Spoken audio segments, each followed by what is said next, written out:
Please welcome Michael Caito, CEO and owner, MAP. Good intentions, broken management. The 6 reasons managers struggle and how HR can fix it. Good morning. That speaker this morning was great. I mean, I walked in, I was able to stay for about 5 or 10 minutes, and I got too emotional just listening to him, so I had to leave. So I had to be in a good mood, but I'm not in a good mood today. I'm in a horrible mood this morning. And I'm like, why am I in such a bad mood? Did I have a bad dream? What was it? And then it hit me. I'm just aggravated with CEOs these days, okay? And here's why. Because I don't think CEOs look at the HR function of a company and think of it as strategic. Anybody agree? Okay? They think it's a tactical function. And today I want to talk about why it's not a tactical function. It's much more than that.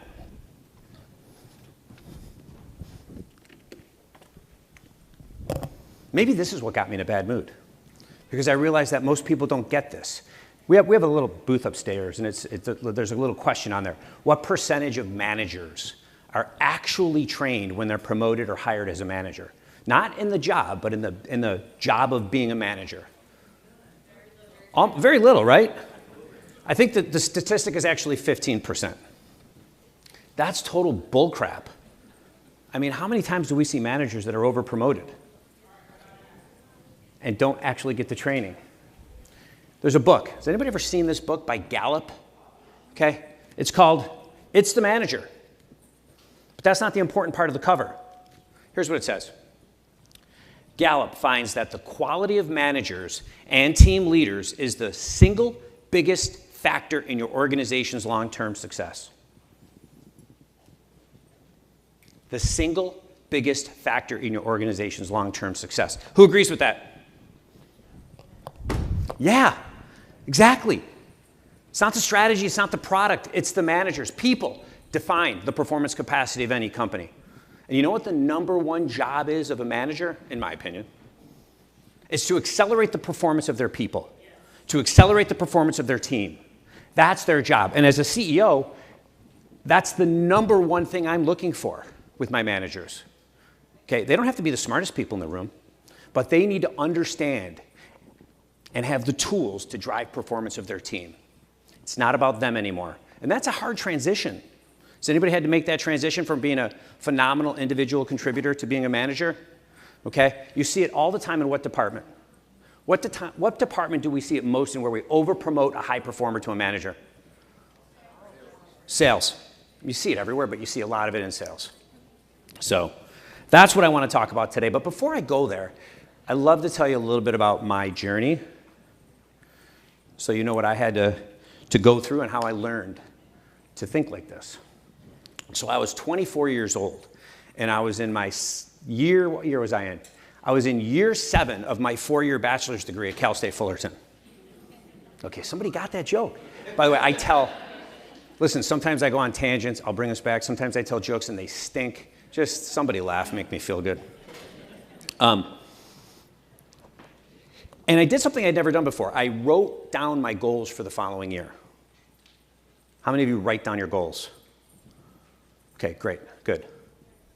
I have a law that I want to tell you about a little later regarding that. And one of them was find an idea for a business. 2 months later, and I have no idea why I wrote that down. I mean, I'd been living in California. I'm from Buffalo, New York originally. Go Bills, thank you. Okay. And I moved out here when I was 18 on my own, couch surfed. But at 24, I was like, it's time to get it together. And I wrote that down, and 2 months later, my brother and his best friend came to me with this idea to start a company that delivers food from restaurants to homes and businesses. Think DoorDash. Okay? Problem is, this is 1993. What doesn't exist in 1993? Smartphones, internet, none of that exists. So we're going to operate on paper. And I'm like, I don't know how this is going to work, but let's try it. So we got up and running. We had a little office that it's basically a closet now. We went back to visit it, and they turned it into a closet. But that was our office where we started off. And I'd work in the office. My 2 partners would go outside. We try to drive business. And we slowly started getting traction. And over the first 5 to 6 years, we had great momentum. But we got to a point where we probably had about 50 or 60 employees. And we were operating in Orange County, and we had bought a small company in San Diego that we were trying to figure out how to grow. Our philosophy was if we can buy another company in a region that we can drive to, a city we can drive to, we should be able to figure out how to scale this business. We had an investor at this point. His name was Roland. And every quarter, Roland would meet with me. And he would ask me about the business and how we were doing. And I always had my answer was always, it's great, our people are awesome, we're growing, we just expanded. And this would go on and on for quarter after quarter. And finally one quarter he looked at me and he saw something. He knew that my answers weren't good enough. He knew that I didn't understand what was really vital in our business. Every business, there's a million things going on, but really 20% is what's really going to make the difference. The Pareto principle, 20% create 80% of the results. And I didn't have good answers for him. And I think he saw that as a CEO of a company that was growing, we were going to go through valleys of death, which generally are created by having more employees. And he knew that I wasn't ready. And he looked at me one day and he goes, Michael, you're doing a great job as an entrepreneur. But if this was a publicly traded company, we would fire your blank as the CEO. So that was hard to hear, but I was grateful. I was like, good, somebody's telling me that because I really want to learn and grow. I want to get better. I want to learn how to be a better CEO. I want to be what I called an entrepreneurial CEO, which is that space where you've got all those qualities of an entrepreneur, vision, a little bit of a lunatic, a little bit of a walking HR violation, combined with the CEO, which is professionalism, systems, planning, and so on and so forth. Does anybody have a CEO of their company that's kind of in between there? He's very entrepreneurial, but also trying to be the CEO. Does anybody have a CEO that is totally entrepreneurial and he needs to be the CEO? Okay, that exists too. You're afraid to raise your hands because this is on video. I get it. So I went to my peer group of CEOs and I said, what am I going to do about this? They all looked at me and they were like, we don't know. We're in the same position as you. But somebody in that room referred me to a company called MAP Consulting. And I took the call and they said, we think you should go to this 2.5-day workshop that we train you on, not only how to be a CEO, but how to really be a great manager and leader. And we're going to give you the tools you need to take back to your business. I went to this workshop. It was 2.5 days. It was a deep dive on me. They did a full 360. We did disc assessments. They personalized it to me. And it was a hard work. It was a great workshop, and you unplugged. But I walked out of there and was like, oh my gosh, this is how you have to act as a manager? This is what it means to be a manager? These are the tools? I'm like, this is great. This will make the company grow. It'll make my job easier. But the problem is, I can't implement this. I need help. So we brought in a consultant. And for 15 years, we had a coach or a consultant in our business working with our executive team once a month, making sure we were held accountable, make sure we were developing, make sure we're scaling the business in the right way. And then we also sent all of our managers back to this workshop and really focused on how are we going to build better leaders in our company, because that has a trickle-down effect. And for that 15-year time frame, we bought 10 companies around the country, integrated them into our management system, our platform, plus our technology platform. And about 10 years ago, when we were out looking for capital, because we had an acquisition pipeline, Grubhub, who was freshly public, caught wind of us. And they were just about to compete with DoorDash and Uber Eats. And they wanted to make a splash on Wall Street. And they made us an offer we couldn't refuse. And they took all 500 of our people. The best part about that is all 500 of their people transitioned, including all of our managers and leaders. In fact, I would argue that they were probably better than what they currently had, what they had in place at the time. And that was probably what I was most proud of. So I took a year or two off, coached my kids. I have 3 boys. They're 21, 19, 17. Yeah. They're all 6'3" or larger, play football, and love to fight. So I coached them in flag football, every sport I could. But after a year or so, my wife looked at me and she's like, hey, Michael, what are you going to do here? And I'm like, well, I'm not employable, okay? I don't want to start a business, but I'm super passionate about developing leaders, scaling companies, and I go, maybe I should look into that. And she goes, yeah, you should look into something. Yeah. Maybe be a doorman at Home Depot, like you like to talk. I know you don't know anything about tools, but you can get me a discount. And so I approached this company, MAP, that we'd worked with, and at the time, MAP was 55 years old. Right now, it's about 65 years old. And I said, what's your plan for the future? And they're like, we're trying to figure it out. And I'm like, I'd like to be the plan. And we negotiated a deal and we bought the company.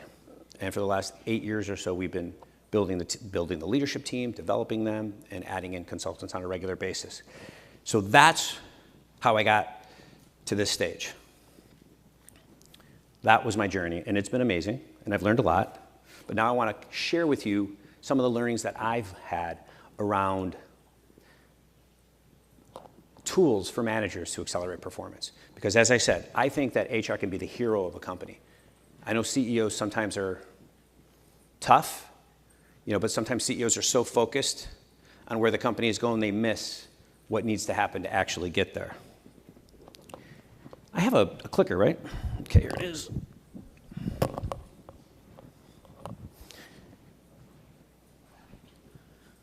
I have a contrarian point of view. And that point of view is this. CEOs are not the growth engine of a company. Managers are the growth engine of companies. Because the managers sit between what the vision is of the CEO and the actual results that are happening on the front line. That's where the rubber meets the road.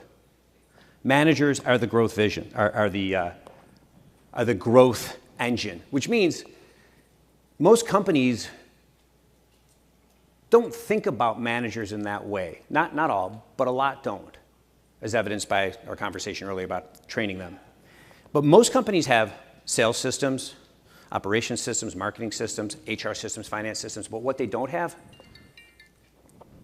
it's the darn watch.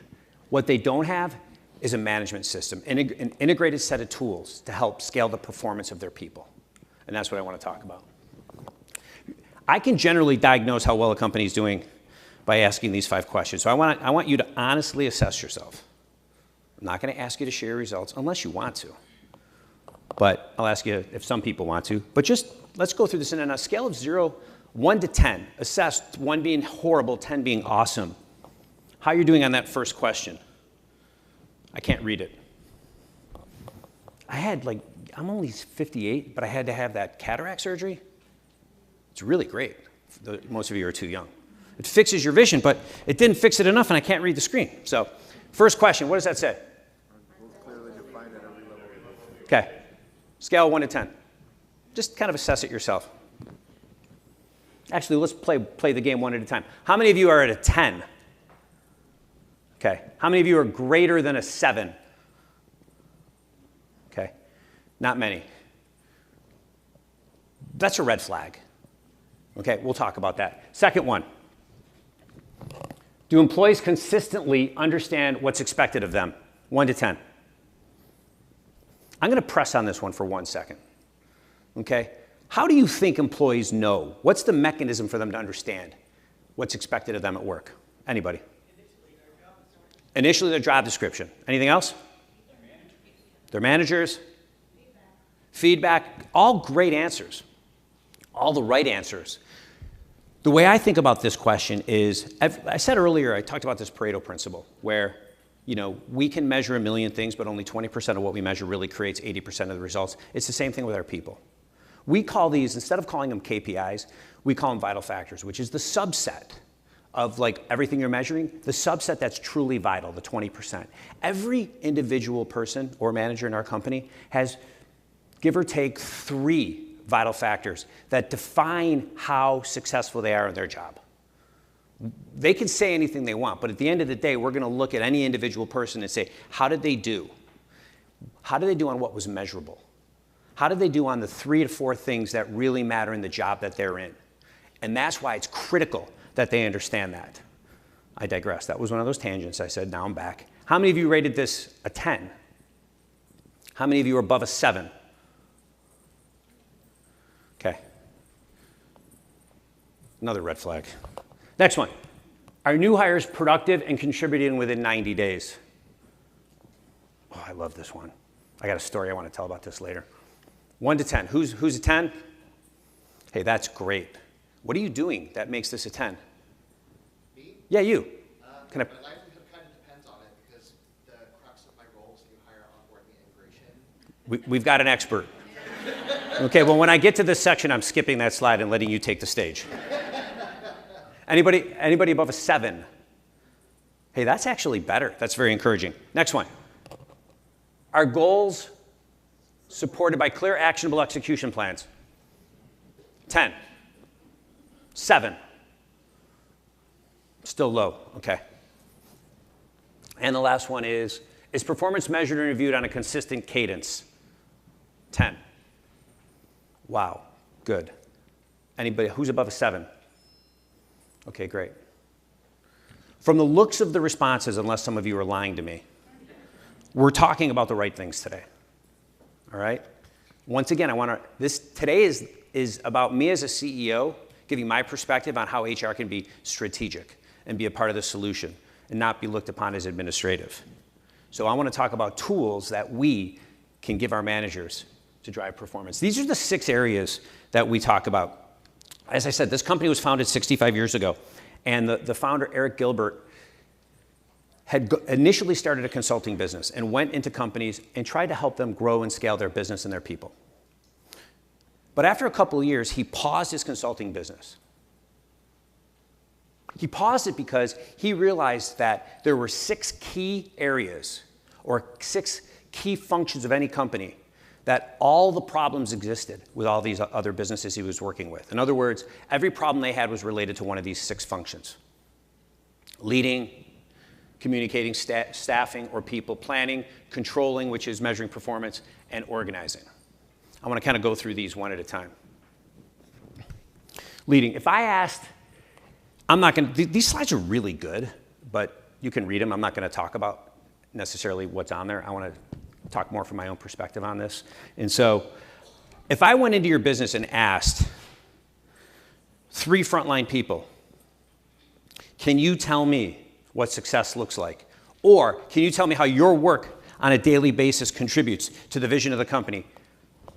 How many of those, if I asked 10 people, how many of those do you think would actually have a good answer for that question? Not many. And as we said earlier, the managers are the link between what's happening at the vision, the strategy level of the company, and the frontline employees. And if we want to build retention, if we want to build engagement, there's nothing more powerful than the people at the front line being measured, but knowing that their work is directly contributing to where the company is going and the strategy of that business. Some people call that purpose, whatever you want to call it, but that's an important link, and it 100% will result in engagement and retention. When I was at Restaurants on the Run, we had, 300, 400, 500 drivers at a time in different parts of the country. And as I said earlier, everybody in your company needs to be measured on what's vital for their role. Well, the closer you get to the front line, do you have more or less measurements for that role? Less. Less KPIs or less vital factors for someone on the front line. Drivers had 2 vital factors. That's it. On-time delivery and accuracy. And we measured it. There was a standard or a goal set for everybody. It was the same standard. And we would post it every day, every week, every month in all the offices around the country as to how they were performing, which gave us the ability to then help the ones that weren't performing get better and celebrate the ones that were winning. But what else do you think happened when we did that? It's visible. What was that? I said Healthy competition. I'm going to touch on that a little later. That's a scary thing for some people. Okay? But I want to tell you a process that we use later. The important point I want to make here is that goals need to cascade. Most companies, I think most companies are good at setting goals for the company. Do they set too many? Probably. Are they not aggressive enough? Maybe. Like, I get pretty aggressive when I challenge CEOs on what your 3-year goal is. You shouldn't know how you're going to accomplish your 3-year goal. Okay, you should maybe have a 65% idea. But your 1-year goal, that's driving towards your 3-year goal, you should have a little bit more comprehension of how you're going to get it done. That's what conversation I have with CEOs. But most companies do pretty well there. And if they're good, their departments are setting goals that align with the plan of the company. And if you're excellent, everybody else in the organization is setting individual goals, 2 to 3 a month, that align with the department goals, that align to the company goals. And when we do that, which it's not complicated, when we do that, we get that alignment that we're looking for up and down the organization. And I really feel we can be a driver of that from the HR perspective. So what's the executive insight? Clarity is the foundation of accountability. That's the only thing I'm going to read on the slide. Don't let me forget, okay? It's really important. Next one, communication. Or I'm going to try something right now. I've never tried this before, but I'm going to try it anyways. I need 10 volunteers, kind of from around the room. Don't worry, you're not going to have to do any, you're not going to get embarrassed. It's going to be fine. But I need 10 people to stand up and I need 10 and walk to a corner of a room and just face the wall. And Jackie is going to hand out a piece of paper to you. 10.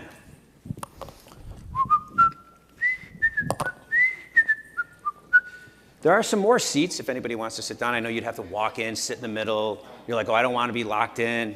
I'm the same way. I bring my own seat and sit in the back most of the time. Okay. How many do we have? Do we have 10? Just face the wall, turn around. We got enough. Can you 4 spread out a little bit, please? I don't want you to cheat. Okay. Okay, great. Here are the instructions. Now, don't look at anybody. Just look at yourself. As managers, we communicate more than anything, right? That's what we do. And most managers think they're really good at communication, okay? That's the number one complaint we get from clients, is communication stinks in our business. Let's do this little thing. Okay, this is an illustration of how effective communication be. We've got a piece of paper, so all of you, no questions, please. I'm short on time, I'm on a timer here. You're already facing the wall. Now fold your paper in half. Don't look. Now tear off one corner. You're breaking the rules. Breaking the rules. Fold it in half again. Tear off the left corner. I know this gets a little harder. Fold it again.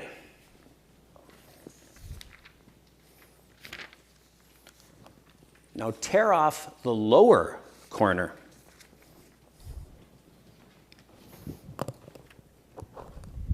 When you're done, slowly walk up to the front here for me. All of you. Just kind of spread out. I feel like this is like The Price is Right or something. What would you like to bid on that? Door number 2 back there, sir. All right, now unfold it and show it to everybody. They should all look the same, right?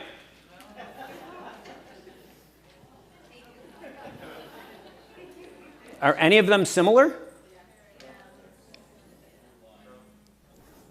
All right. So what do you notice? What do you notice? It's all different. Everybody heard something different, right? Thank you very much. You can all sit down. We have,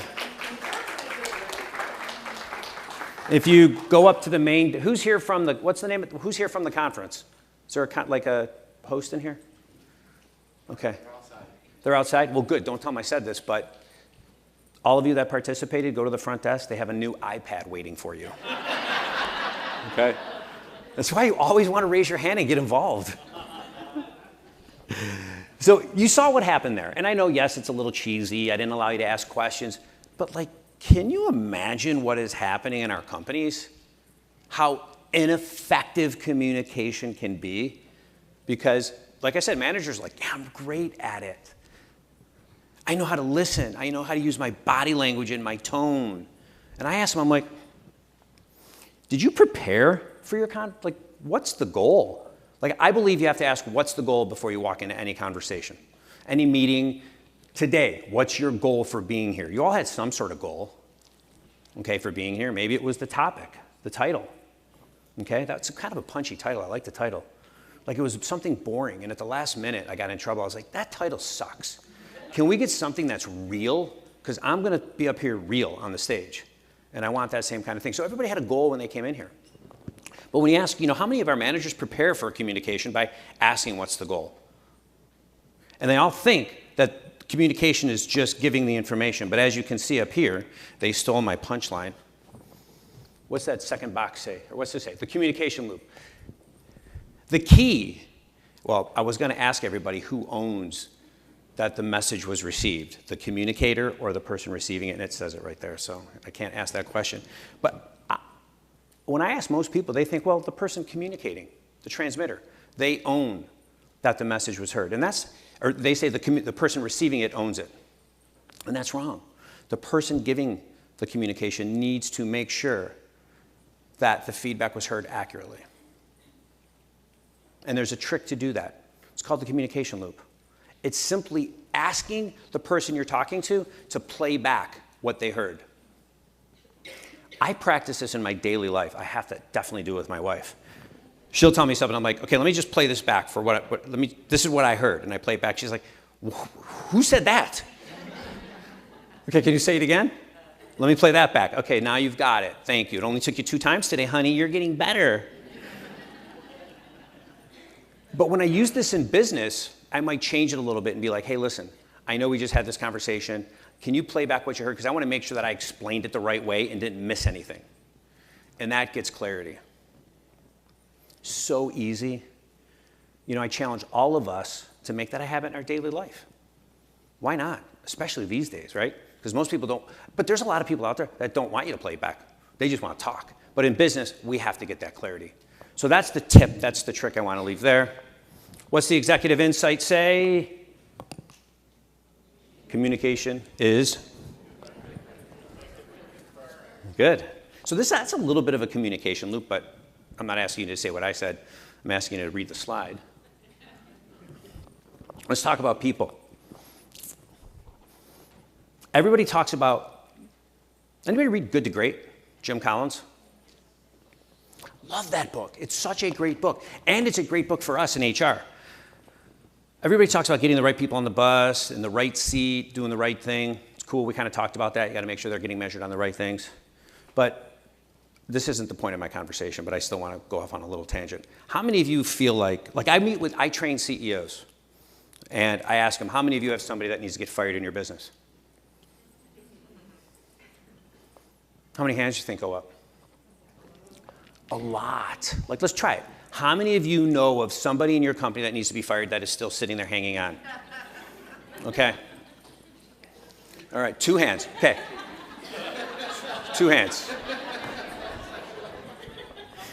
That's good. That's good. Okay, can I just go off the record? I know I could get attacked here. But as a CEO, sometimes I look at people and I'm like, they just need to get out. And they need to get out before the performance improvement plan and all the other shit, excuse my language, because they are a cancer in this company, and I'm willing to take the hit on a lawsuit. They need to go.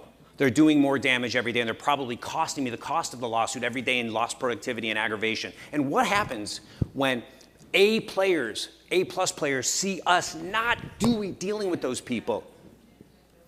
I mean, come on. A players want to work with A players. A players want to win. A players want to know where the finishing line is. That's why I say we got to measure their performance. And A players want development. They want to get, all of you, you're here. You want to get better. That's my tangent.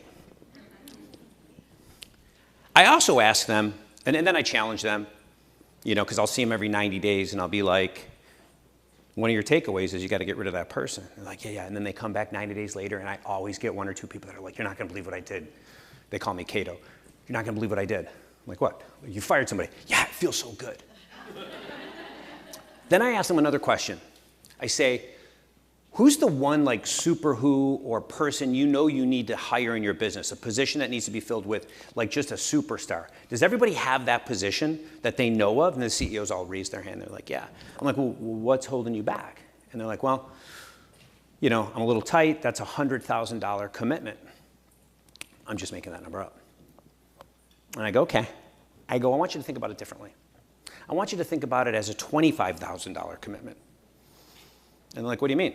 Like, is it going to be commission? I'm like, no. 25,000 is 1 quarter, okay? That's 90 days. If you hire somebody, the right person or the wrong person, you should know by 90 days if they're going to pay for themselves, if they're going to work, which means they have to have a 30, 60, 90-day plan, okay? 30 days, this is what we're going to learn. Here are the milestones. 60 days, here's what we're going to learn. Here are the milestones, and maybe even a goal at that point tied to their vital factors. Let's say they're in sales. They may have an activity goal around calls. And then 90 days, same thing. What am I going to learn, and what are my milestones or goals? You're shaking your head, so I'm on right track. Thank you. Okay. And I argue that after 90 days, you know, sometimes you got to push it a little bit. You should know whether you got the right person in the job, because that right person will pay for themselves. And that's so important to do that. There's one other thing I like to do. I like to make sure they have a mentorship team. And not just their direct manager, but other people, somebody from HR, somebody from somewhere else in the company, that can help them navigate the culture and help them kind of get to know their way around. That's going to be important. 30, 60, 90 day, I know you do it. We already talked a little bit about it. But this is how you, as the Executive Insight says, compress performance. We don't have time for bad hires. They're not bad people. They just may not be the right person. And what do they say? There's all kinds of statistics out there. This is HR. You tell me. A superstar, an A player versus C player, what's their productivity? What is it? What's the metric? 10x? 100x? I mean, who knows? But you get the right people and you start to see the difference. I don't need to beat this dead horse. And CEOs know it, but they're afraid sometimes to either fire somebody or make the investment that it takes to get the right people on the team, for all the reasons we just said.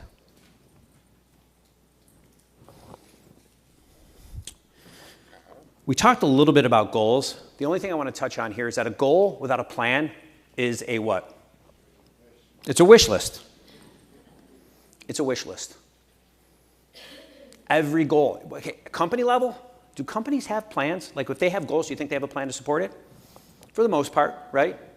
And companies that are good, their departments, they have goals and they probably have plans.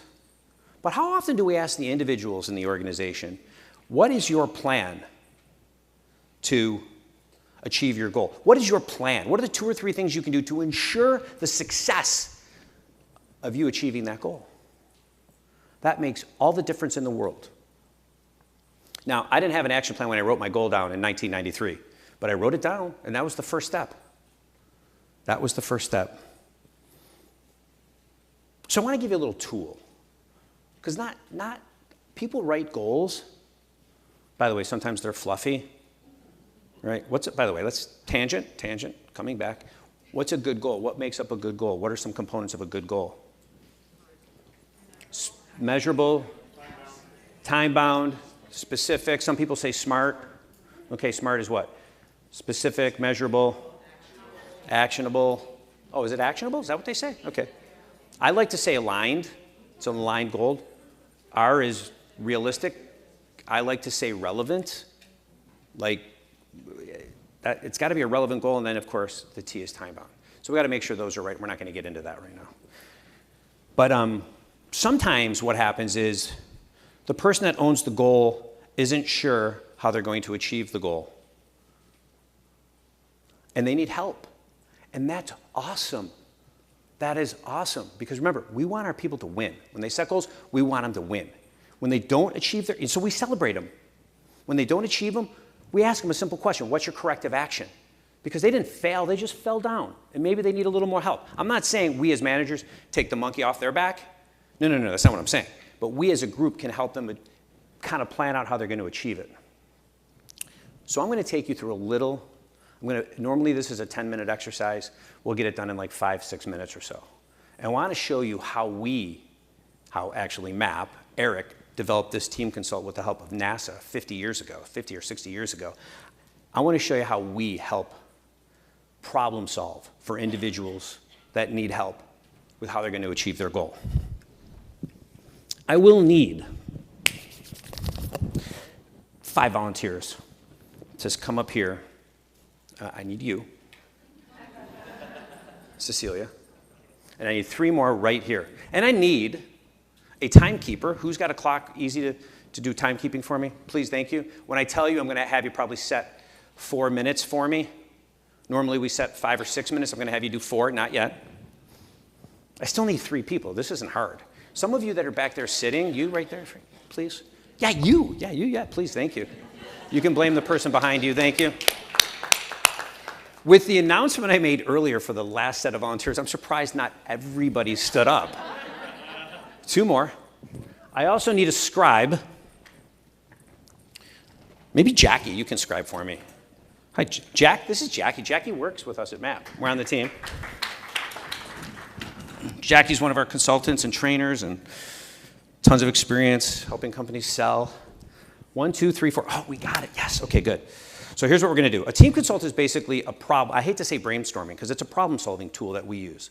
And the first thing we do is we state the goal. I have a goal. You can't really see it. My goal is to lose 7 pounds by June 30th, 26. Okay, that's in like 8 weeks, right? 7 weeks? So first of all, is that a good goal? Yeah. Okay, we got that. But my problem is I don't know how to get there. So I said, how do I lose 7 pounds by 6/30/26?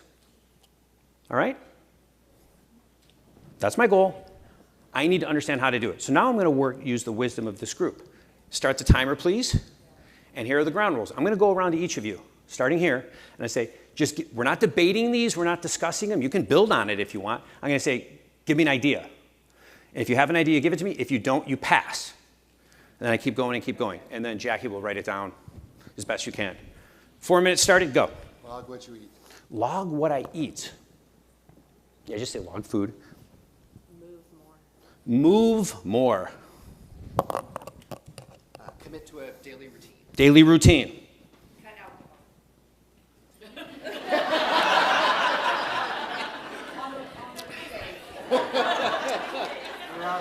You want to smell what's in my bottle? No. If you don't have any idea, stretch. Good. You're up. Run 2 miles. Run 2 miles. Drink water. Drink water. Weigh yourself to track success. That a boy. 30, 60, 90. Ooh, read labels for added sugars. Read labels. Monitor what you eat. Monitor what I eat.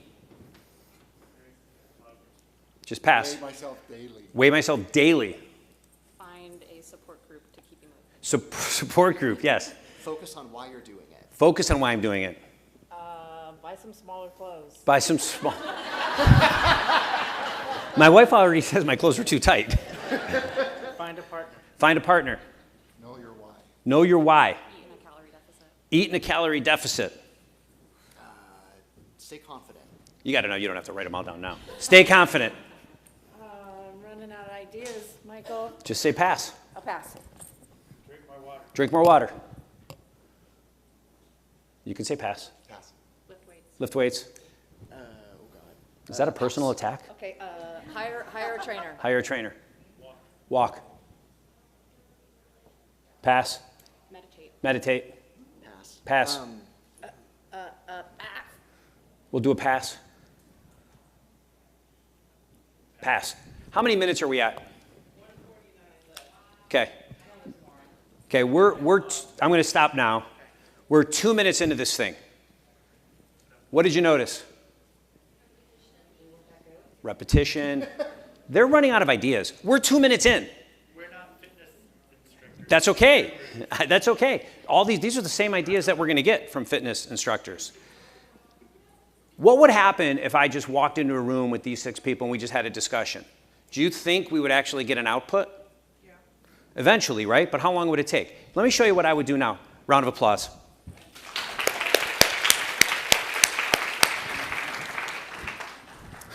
Jackie Vanna White. Thank you. So first step, what's the goal? How do I do a little team timed problem solving? Now, what do you think my job is right now as the owner of this goal?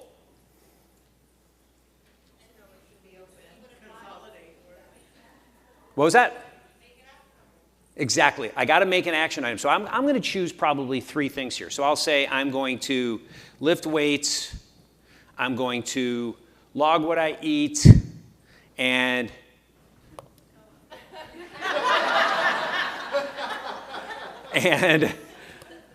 I'm going to run a little more. 3 clear actions that I can then take and say, I will log what I eat by probably every day till 6:30. I will lift weights 4 times a week till 6:30 or by 6:30, and I'll run 3 times a week by 6:30.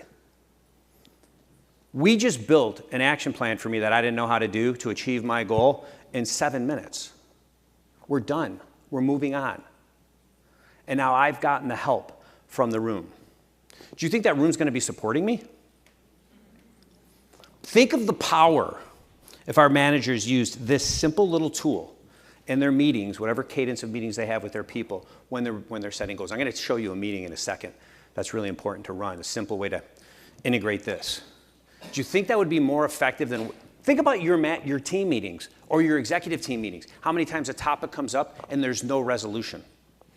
Because people just start talking, and the next thing you know, oh, it's time to go. No action. I am not about being in meetings that have no action. I don't think any of you are, because you wouldn't be here. You're all trying to develop yourself, get better, you're A players. It's like, we need action, we need outcomes out of meetings, or let's not have them. We can share information a different way, but meetings are for decisions and action. That's what they're for. There's some other little fluffy stuff we do around the edges, but the bulk of those meetings should be about decisions and taking action or problem solving. Do you think you can use this in your business? It's a game changer. I'd say that this is that tool, that workshop I said that I went to 25 years ago? We still do that workshop. 2 classes every single month in Newport Beach. There's one, is today Wednesday? We have 25 executives from CEOs to middle managers training over there today. And I read all the feedback. This is probably the number one thing that they say, I can use this tomorrow. So, what's the executive insight? Wait, let's read it as a group. Thank you. That's a little bit, like I said, that's the playback. We're doing the communication loop here. I love it. Okay.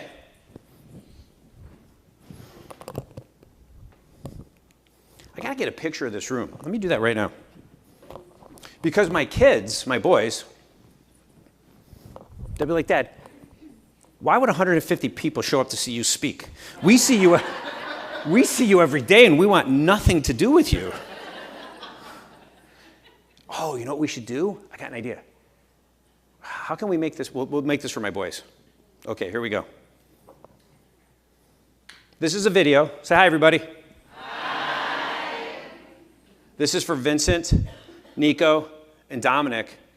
They're waving because they don't believe Daddy that 150 people would show up to see him speak. Thanks, everybody. Woo!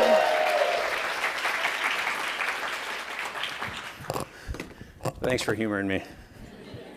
Those little things, they're corny, right? But when I'm 75 and they're changing my diapers, they're going to look at that video and be like, wow, Dad was kind of cool at one point.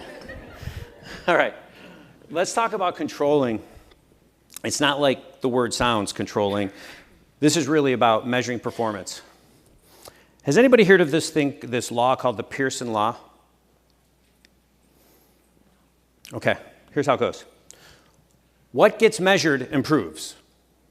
We've all probably heard that, right? That which is measured and reported on improves exponentially. That which is measured improves. That which is measured and reported on improves exponentially. I actually think that if you layer in a third thing, not only what gets measured and reported on, but gets reported on publicly in a group, is even more exponential than exponential. Contrarian point of view on here. I know this is a little scary because I talk to entrepreneurs a lot, and I say, why don't you report out on goals with the whole team together? And they're like, why would I do that? I mean, that's going to be embarrassing for them. No, it's not. No, it's not. Just try it. Here's how you do it. This is the process we use. This is what I did at Restaurants on the Run. That was the name. By the way, did anybody ever hear that company, Restaurants on the Run? You guys remember that? Oh, we should have put that on the video too. Did anybody ever work? Yeah, that's true. Did anybody ever work at Restaurants on the Run? Or have a family member or a friend? Friends? Okay, good. What are you doing? Well, I already told you I was 58, so that's fine.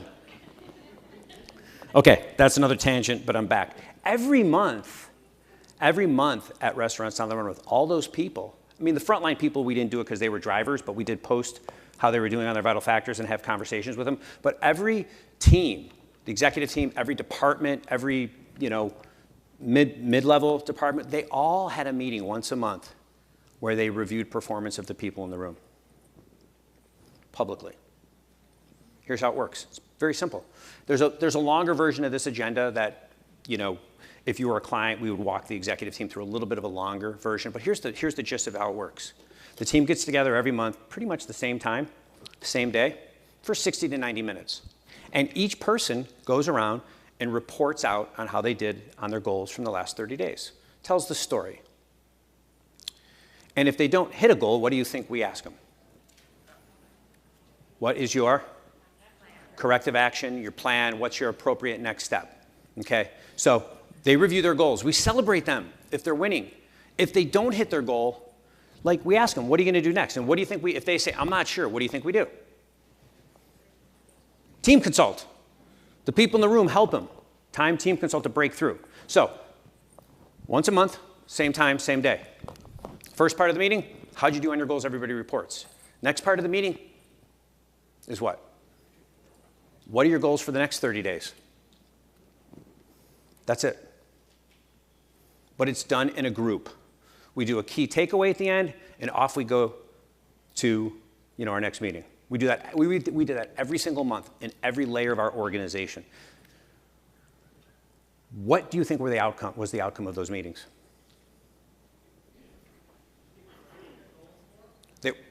Performance accelerated. Yes. What else? Pardon me? Collaboration. What else? Transparency. What else?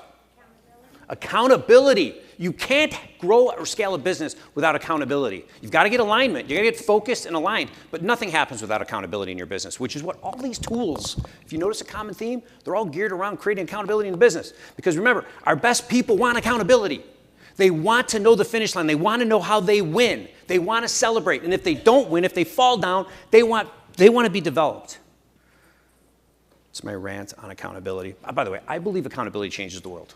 I'll tell you why. Because if we could train our managers how to create high performance teams leveraging accountability, every one of those people are going to take that back to their personal life, to their family, to the community, whatever they're doing in the real world. It's amazing how you can take just one word. We could all probably take one word and say it's going to change the world. Mine is accountability. That's a tangent. I'm back.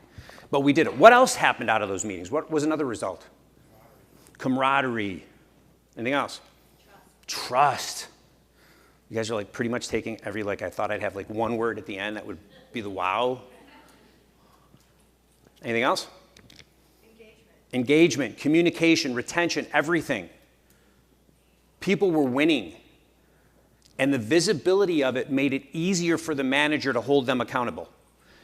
I don't know if there's any manager that loves, sitting down and holding people accountable. Of course, if you do it in a way where you ask them how they're doing, what's your corrective action, that's helpful. But when you set a standard and goals are set in a room, you have peer-to-peer accountability, which is way more powerful. Nobody wants to show up for one of those meetings with their 3 goals all being red. Okay? By the way, I don't believe in yellow. It's really fluffy. It's either achieved or not achieved. It's fine if you missed it by a little bit. It's going to be obvious, but you didn't achieve it. So let's figure out what the goal is for next month or what corrective action you have to take. There's nothing wrong with that. There's one other little side benefit of this. We also keep a scorecard of how people are doing on their goals each month, and it's cumulative. So the team all sees how they're doing and how everyone else is doing year to date. Do you think that's valuable in whatever cadence of performance reviews you're doing? Yeah. We've measured performance, okay? And it's visible. That's half the battle. And this is a tool to make that happen. So that's a side benefit. That's not the point of what I was trying to make. That's not the point I'm making. But this peer-to-peer group is a game changer. Okay, what's our key insight that we need to say?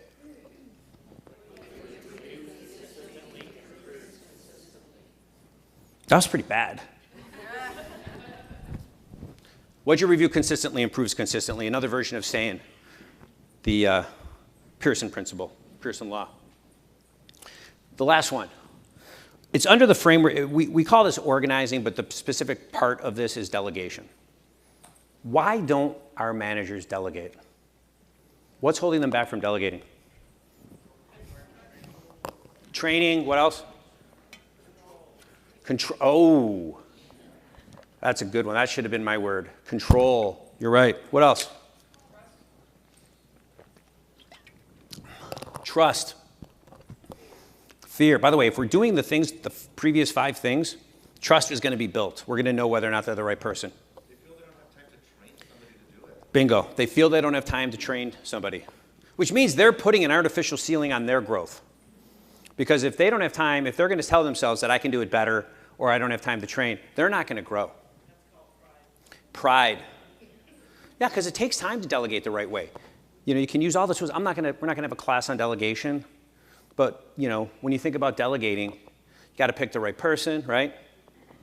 You got to explain the task. You got to have an end date on that task. You got to ask them if they have the right resources, right? You got to set a cadence of review on that task, which could be, it could be tied to goals. You could review it in that meeting, the goal setting meeting we talked about. But what's the last thing you need to do after you delegate something to somebody? You got to follow up, yeah. What was it? Come on. Check it. What was it? Confirm? Confirm understanding. Communication loop. Hello, McFly. That's what we've been talking about. You delegate something, and then you confirm understanding. Have them play it back for you to make sure we're in check. What's the insight?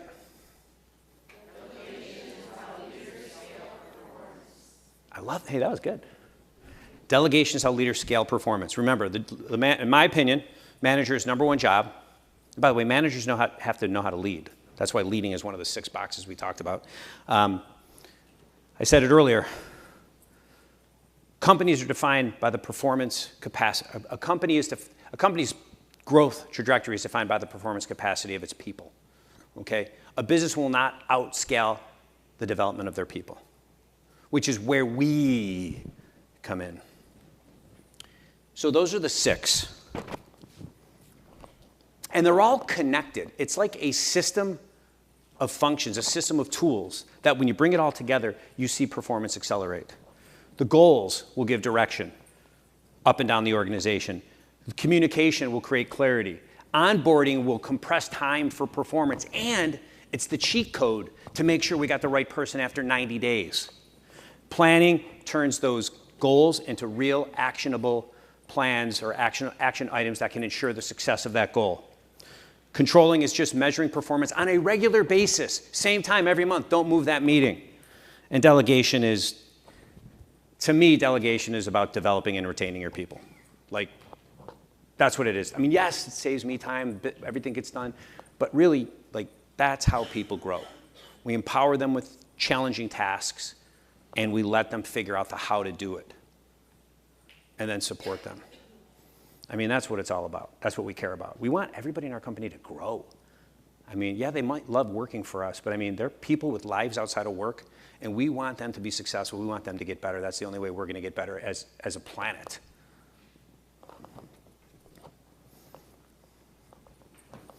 Before I go there, So those bottom 3 boxes are things that happen from all of this. Alignment, accountability, performance. At the end of the day, as I said, the CEO is not the driver. He is not the engine. The management team is. But HR, the people in this room, are the ones that can really make the difference. I want the people in this room to be part of that growth engine because those managers need it. They need help. They need support. They may not be getting it from their bosses. They need it from somewhere. They need the coaching, the mentoring. They need these tools. And if we, as a team, bring them together into a system that we can deploy through our people, they accelerate, the departments accelerate, and the company accelerates. And we are the hero. Thank you.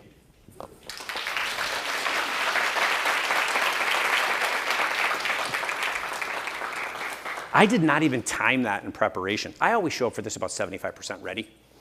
So, like, if you're grading me on a 1 to 10, I'm going to get a 7.5. So, just kidding. There's a QR code. I challenge you to, first of all, the most important thing right there is number 1, implement these tools. If you need help, we're happy to help you. Number 2 is, you can use that 5 questions that we did at the beginning, but you don't have those 5 questions, but maybe they get sent with this. But most importantly, the 5 questions are a smaller subset of a large, not a long one, it's probably 10 or 12 questions, that number 3 thing. So if you hit the QR code, you can do all that. You can take that management assessment. You could probably make it your own and maybe try it with some of your people and see how they respond. It would be really interesting to find out how everybody thinks, when you assess, if everybody assess themselves. So does anybody have any questions, by the way? Yes, please. I guess. I don't, I'll check, yes. So if you hit the QR code, you'll have that, but then I'll make sure that anybody that hits the QR code gets the deck. Is that fair? Yes. Okay, good. Any other questions? So Restaurants on the Run was yours? Restaurants on the Run, what about it? That was yours? That was my company. Well, mine and my 2 partners. It was my partner's idea, and then I was the CEO. So I just looked up my mouth.